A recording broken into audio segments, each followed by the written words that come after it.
sua água mais pura. Confiança e segurança é só ligar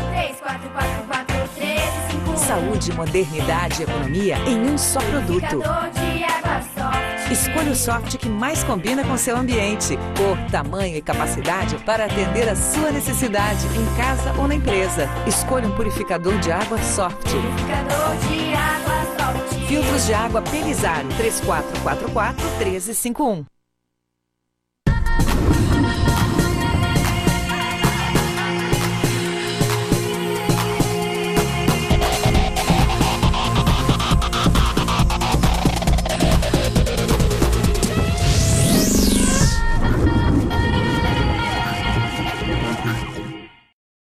Olá, telespectadores, estamos de volta com mais um programa Viva Saúde e essa semana nós vamos tratar sobre uma doença específica com o médico reumatologista Rafael Barbieri sobre reumatismo de uma maneira em geral. Vamos falar um pouquinho sobre essa doença que tem acometido bastante as pessoas e que ainda é bastante desconhecida.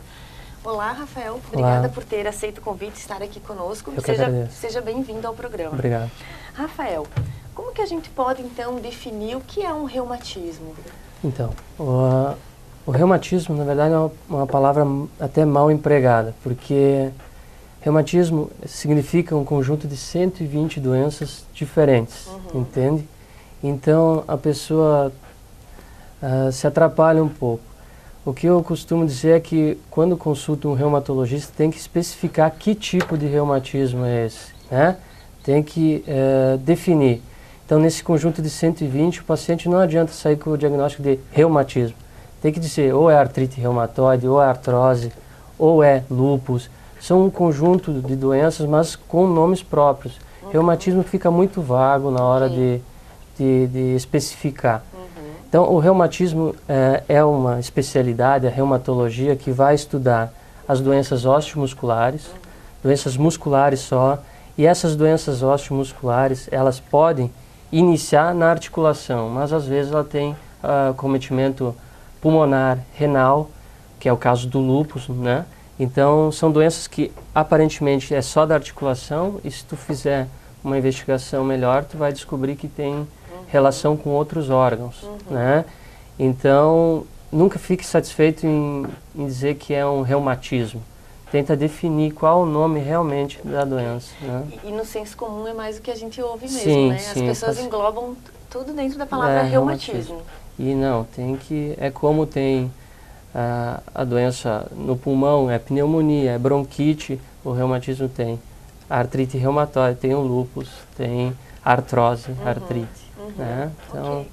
E, Rafael, a gente poderia definir, então, de uma maneira em geral, que todas essas doenças, essas 120 doenças que existem dentro do reumatismo, é um tipo de inflamação nas articulações? Geralmente sim, é um processo inflamatório, né? Algumas têm origem dentro da ocupação, né? O paciente que tem os esforços e movimentos repetitivos e com posturas erradas, né? Provocando até a inflamação muscular, né? E as dores, então, que surgem. Mas tem aquelas outras doenças que a inflamação é genética, de origem genética. Tem uma mutação que produz inflamação articular, né?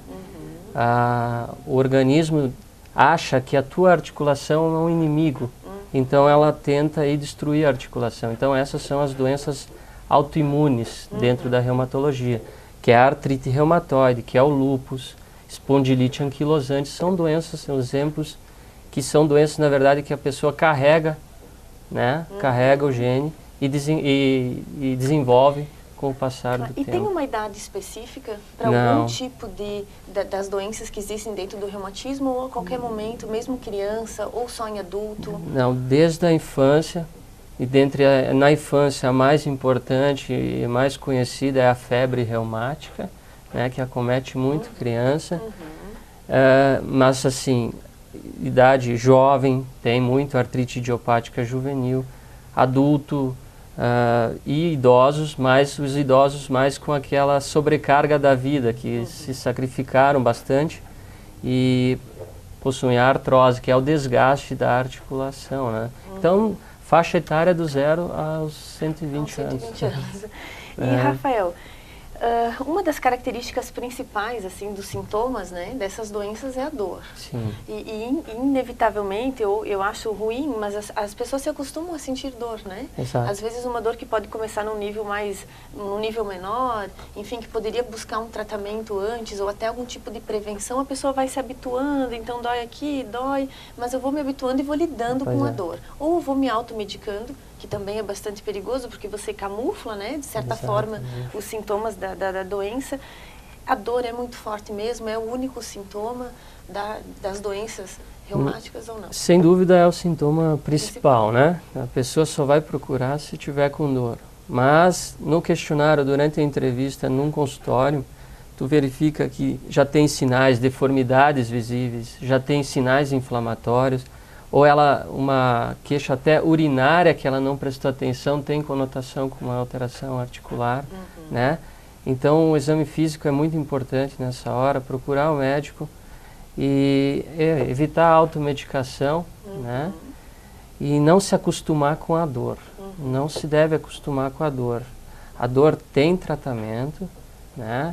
Tem que procurar o especialista. E não se acostumar com a dor é a ideia de... Ok. E, Rafael, todas as doenças, essas 120, algumas, elas são degenerativas? A tendência delas, se não buscar um tratamento, ou o tratamento cura? Não. A reumatose ou não? Tem algumas que sim, né? Se é uma lesão por esforço repetitivo que provoca uma inflamação localizada em uma articulação, tu faz o repouso daquela articulação junto com o anti-inflamatório, o analgésico, vai estar curado a situação. Agora, outras não. Como se tu já tem o gene que está te produzindo a lesão, né? Que está achando que você a sua articulação é inimiga. Tu vai conseguir o controle, mas a cura dificilmente. Outra situação, o idoso que chega, ou o paciente que trabalhou muito aqui na agricultura, que ele já chega com deformidades, a degeneração da cartilagem, que não tem recuperação, né? A maioria, eu posso fazer um resumo, que a maioria, sim, ela não tem cura, mas tem controle. Dá para a pessoa viver bem. Dá, sem dor. Com certeza. Voltar às suas atividades laborais. Exato. Existem muitas opções de tratamento atual, não só medicamentoso, mas também fisioterápico, acupuntura, bastante coisa para ser feita. Nunca deve se dizer ao paciente que não tem mais nada a ser feito, né? Sempre tem uma opção para a gente solucionar a situação. Eu percebo também, Rafael, que às vezes na psicologia, e eu acredito que na área médica também, a pessoa, não é que às vezes ela demora para procurar um especialista, um médico, mas ela vai pulando, né? Ela passa por vários profissionais na intenção de diagnosticar, enfim, a dor ou o que ela sente e a demora de um diagnóstico específico, né? Tanto em doenças mais de cunho de transtornos psicológicos como físicos também. A pessoa já tem uma história clínica, já poderia ter detectado antes, mas passa por vários profissionais e às vezes não chega num diagnóstico específico, né? Na minha área o que eu mais sinto é isso, porque nessa cadeia de consultas eu sou lá o último, né? E aí eu verifico quando chega o paciente que ele já passou da fase que poderia estar recuperado, né? Então isso decepciona às vezes um pouquinho, mas talvez falta também a cultura em geral de conhecer o reumatologista, né? Existe, é óbvio, uma deficiência na área de profissionais, mas tentar procurar, né? E não deixar, depois de passar por vários colegas, não vir até... especialista, né? E até porque se tem alguns tipos de doenças que são genéticas, hereditárias, a gente já pode olhar um pouquinho para trás, né? Na nossa árvore. Exatamente, algumas delas já tem um familiar, já né? pode prever, é melhor eu prevenir e consultar antes de sentir alguma dor mais específica, né? Rafael, tu deu uma pincelada antes nas doenças laborais, né? Nas inflamações que acometem principalmente as juntas, enfim, pelo esforço repetitivo. O nosso estado aqui, principalmente a nossa região, ele tem uma característica de trabalho, os frigoríficos, linha de produção, aonde há um esforço repetitivo, né? E até um trabalho que não é uma linha de produção, mas que você fique sentado o dia inteiro, que você fique no computador. Como que a gente pode prevenir? Tem aparecido muitos casos ainda em relação à DORT. As empresas hoje já trabalham com ginástica laboral, já trabalham com prevenção, mas eu vejo que as pessoas também não têm muito hábito de atividade física. Tem aparecido muito ainda? Como que tá? Não, é uma queixa extremamente comum, muito frequente no consultório, né? Geralmente passa primeiro pelo ortopedista, né? Mas muitas dessas lesões não são cirúrgicas, então acabam no meu consultório. E exatamente, a sobrecarga sobre as articulações e esforços repetitivos prejudicam, né, as articulações. E o que eu posso falar que dá para prevenir é conciliar o trabalho com períodos de repouso, né, com alongamentos, correção de postura e adicionar um período de exercício físico fora do trabalho, né? Então, para a musculatura proteger a articulação, fortaleça a musculatura, protege a articulação. Né? Perfeito. Rafael, tu falaste antes da febre reumática, né? Que acomete principalmente crianças. Isso. Eu tenho um filho, fiquei um pouquinho curiosa agora, né? Certo. É a mesma febre que eles têm normalmente? O que caracteriza uma febre reumática de uma febre caracterizada por outro tipo de inflamação? Então, a febre reumática é um conjunto de sinais e sintomas. Inicialmente, a criança tem que ter tido uma infecção amidalite, as faringite infecções, que é muito comum, né? Essa amidalite, no histórico do paciente, 15 dias depois, tu pode começar com artrite. O que é? A inflamação da junta. Geralmente um joelho aparece inflamado na criança, um punho, outro punho e migratório. Mas tem que estar inflamado, vermelho e quente. A criança também pode apresentar convulsão nos critérios, mas é mais rara. E lesões cutâneas, que são nódulos embaixo da perna. Mas se tu tem uma infecção respiratória prévia, que é a da amidalite, uma artrite migratória e aumentos de prova, daí procura o médico e existem sinais inflamatórios em exames de sangue e uma dosagem de ASLO, que é que verifica a presença da bactéria, fechando com todos esses critérios, eu tenho o diagnóstico de febre reumática. Agora, ter só o ASLO positivo que todo mundo costuma pedir nos laboratórios, não é doença de jeito nenhum. E muitas crianças estão recebendo a famosa benzetacil de forma errônea. Né? Que é até perigoso. Exatamente, estão fazendo tratamentos de 5, 10 anos sem a necessidade. Então tem que tratar quando tem os critéririos. E buscar um especialista. Exato. A dúvida é busca consulta. Um especialista que ele vai poder indicar o melhor tratamento, enfim, né? Então nós encerramos o nosso primeiro bloco do programa Viva Saúde, onde nós conversamos com o médico reumatologista Rafael Barbieri e retornamos em breve para falar mais um pouco então sobre as doenças relacionadas à reumatologia.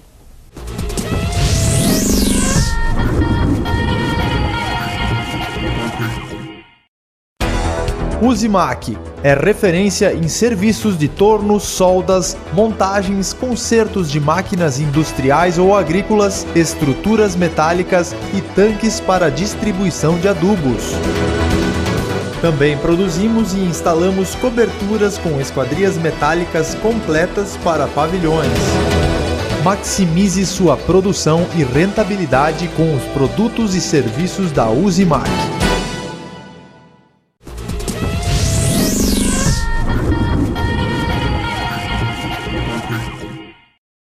Olá, telespectadores, estamos de volta com mais um programa Viva Saúde e hoje estamos entrevistando o médico Rafael Barbieri, médico reumatologista.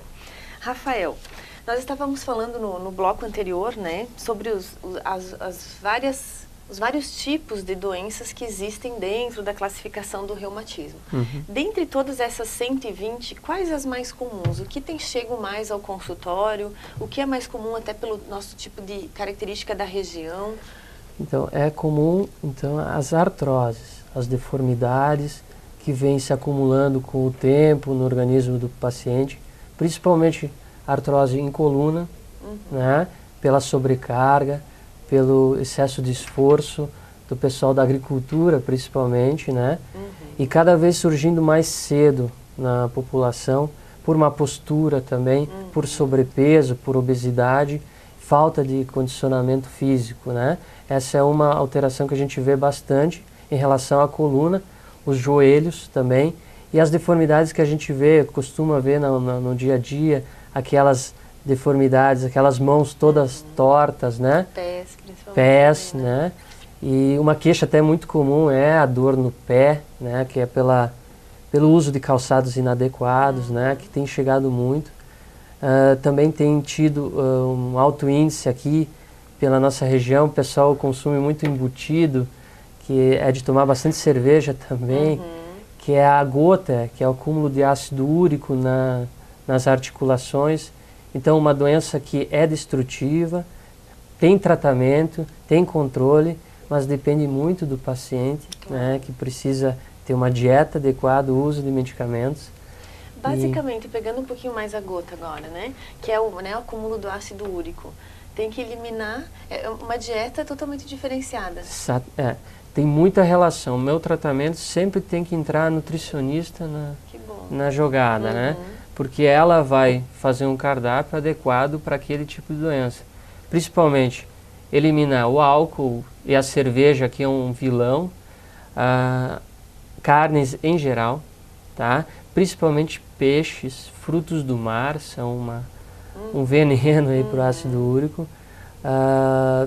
Que mais? Os grãos, o feijão, lentilha. Aí eu oriento o paciente que gosta do feijão, toma só o caldo, né?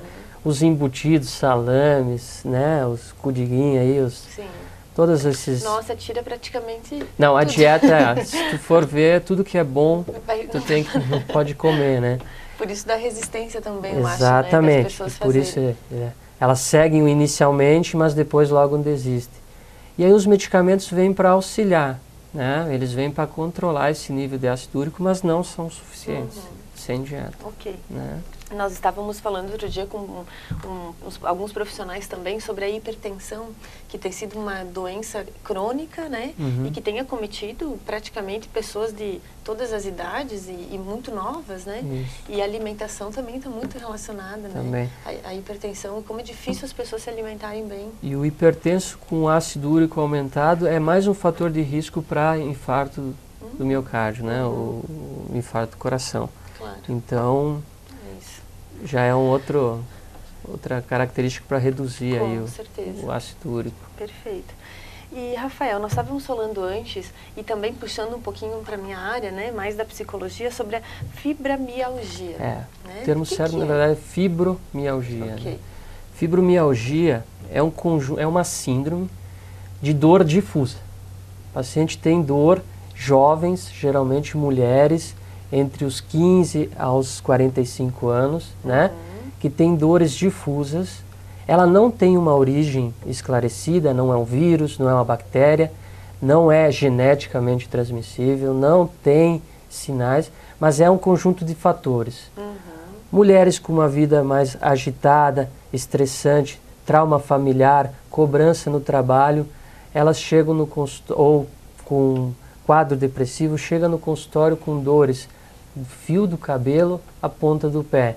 Então, esse conjunto de sinais e sintomas tornam o paciente mais sensível à dor. Então, pontos que normalmente não se tem dor, tu pesquisa durante a consulta, tu vai verificar que ela está toda contratura muscular, e são pacientes que não têm atividade física rotineira, né?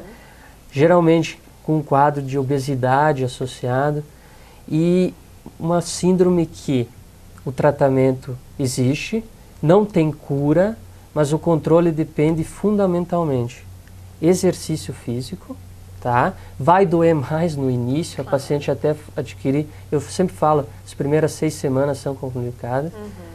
Tem que ter uma dieta balanceada para redução do peso, o medicamento do médico prescrito e aprender sobre a doença. Então eu informo, digamos, sites, grupos de apoio que vão explicar sobre a doença.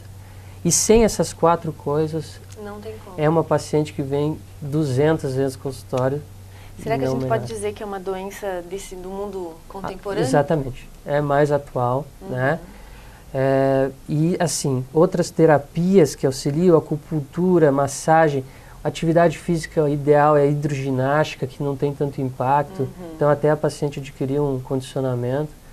E realmente, dos tempos atuais, aí é uma doença de... E a gente percebe de que hoje. as pessoas aumentaram muito suas cargas, né, sua carga de trabalho, Exato. para conseguir manter, de certa forma, uma estabilidade financeira, e com isso algumas situações inevitáveis, né, Sim, vão e no aparecer. final do dia, quando é o horário para se tirar para um exercício, o paciente está cansado do Exatamente. trabalho e aí perde esse tempo aí e a doença se perpetua. Ok.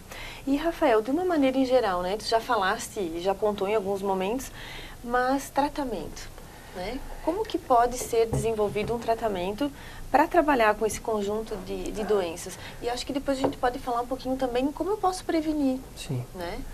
Como eu falei, é importante que o médico faça o diagnóstico da doença específica. Então, algumas doenças de cunho genético, de origem orgânica, a gente tem tratamentos específicos, até em uso de quimioterápicos, né? Então, por isso que tem que fazer o diagnóstico correto. Outras doenças, a artrose, as doenças por esforço repetitivo, primeiro é afastar o local que está prejudicando.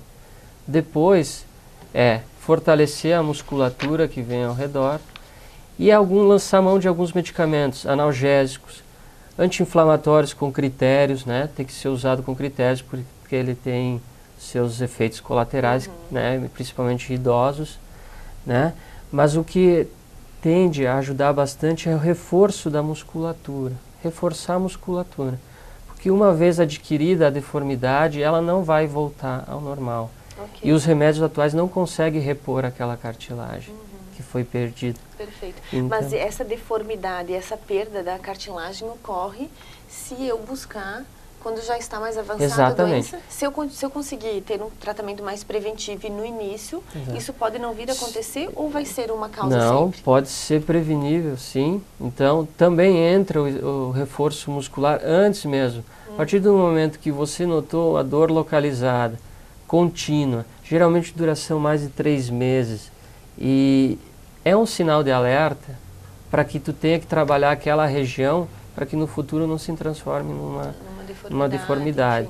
Enfim. Então, o recado maior é manter o condicionamento físico, que é tão difícil hoje, né? E isso a gente ouve falar no mínimo há umas 2 décadas, né? Exato, No exatamente. mínimo, alimentação, atividade física, hábitos de vida saudáveis, né? Na verdade. E assim, medicamentos para evitar a situação não são recomendados, tá? Para prevenir. O medicamento entra depois que já está até instalado. Então, é mais mudanças de hábitos alimentares e exercícios físicos, no caso, Ok. que são o melhor para evitar esses sintomas. Eu acho que é trabalhar de forma preventiva mesmo, Exato. né? As pessoas têm muita resistência. Exato. Voltando a falar um pouquinho da fibromialgia, que é uma doença que pode ter um cunho psicológico, né? Enfim, Com certeza, 80%. que não tem nada aparente. Exatamente. E as pessoas realmente manifestam isso muito e nem chegam às vezes no diagnóstico de Exato. fibromialgia, né? Exato. Melhoram 1, 2 semanas, aí acham que não é mais nada, aí voltam a ter. Na verdade, tem que prevenir saúde mental e física. Exatamente. A psicoterapia, no caso, também auxilia demais, Exatamente. né, nesses casos, principalmente para educar o paciente da doença que ele está sofrendo. Tu sabe, Rafael, que as pessoas têm procurado mais, né? A psicoterapia tem sido, as pessoas têm visto realmente como uma forma de se sentirem melhor, né? É muito mais fácil você prevenir a saúde mental do que, até porque alguns transtornos também são crônicos, né? Com e fica certeza. mais difícil o tratamento. Rafael, falando um pouquinho de academia agora, né? Você é o único reumatologista aqui de Concórdia. Estava falando antes, né, comigo que são 40 no estado? 45 no estado. 45 reumatologistas no estado. Então, acho que a gente pode se considerar privilegiados, né, de ter um especialista aqui na cidade para poder atender. Enfim, são doenças que estão acontecendo muito. Por que é tão difícil formar reumatologista? Então, há poucas vagas, né? Há poucas vagas na especialidade para fazer uma residência Tanto é que aqui no estado não existe residência na especialidade de reumatologia. No Rio Grande do Sul, que é um dos estados mais aqui que a gente tem mais contato, existem 4, 5 vagas em Porto Alegre só. Então é bastante competitivo, né? E então o pessoal da área se concentra mais em grandes centros, né? Queira ou não queira, reumato necessita de um aparato, desde imagem, né, que as ressonâncias, medicamentos também que são mais distribuídos nas capitais, nos grandes centros. Então é complicado aqui no interior ter a especialidade, né? Mas aos poucos vão se formando, né? Devagarinho vão se disseminando aí. Ok. Há uma carência de uma forma geral em várias especialidades, né? Exato. Hoje, na área médica, exatamente, né? tem bastante. E um trabalho bem grande. Nós estávamos vendo lá na universidade outro dia um trabalho como o governo, enfim, está querendo trazer os profissionais da medicina para o SUS, para essa humanização no atendimento, né? Faltam em consultórios, imaginem na rede pública. Exatamente. Mas então, Joia, obrigada, Rafael, por estar aqui conosco, falar um pouquinho sobre isso, foi super esclarecedor, né? Acredito que bastante gente vai poder entender melhor um pouquinho esse tipo de doença. E nós encerramos então mais um programa Viva Saúde e retornamos na semana que vem com mais algum assunto relacionado à saúde de uma forma em geral. Muito obrigado, eu agradeço a oportunidade, né, de difundir essa área e quando quiser, estou à disposição. Perfeito, Tá, obrigada. Tchau.